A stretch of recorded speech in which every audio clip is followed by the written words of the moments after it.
tutajaribu kupanda mahindi kidogo ya maji. Tutatoa ile ingine ambayo tumeharvest kwa shamba. Baada tukigoja kuangalia vile situation itakuwa. Hii ni mahindi ya kunyunyuzia maji. Tutanyunyuzia maji, tunataka kushughulika pale padogo kulingana na ukosefu wa maji. Maji sio mingi vile ya kupanda mahindi mingi, kwa sababu si maji ambayo inaweza kupiga sprinkler. Ni maji tu ya kumwagia na water can. Ndio maana tunaona wacha tupande kidogo tu ambayo itatusukuma kidogo kidogo hata ya kula nyumbani.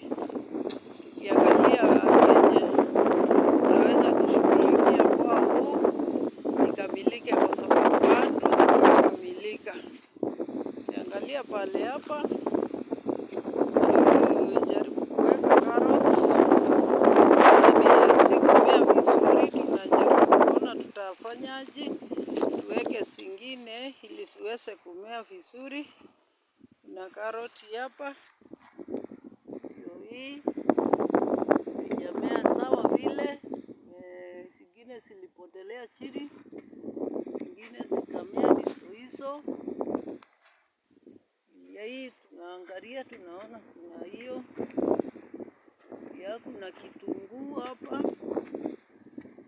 Kitunguu pia inaonekana kidogo kidogo haikuweza kumea vizuri, lakini tutajaribu tuweke ingine.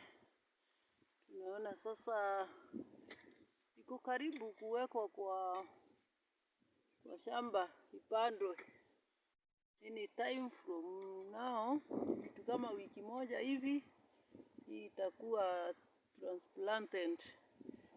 Ukiangalia hapa tuko na kitu inaitwa,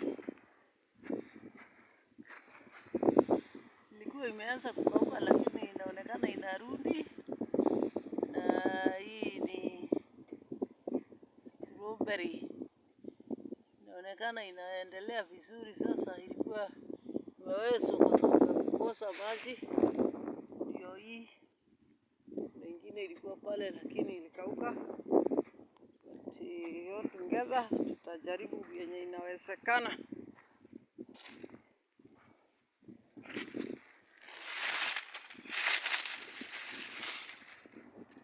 Miti ilikuwa hapa lakini inaonekana ilikauka kabisa.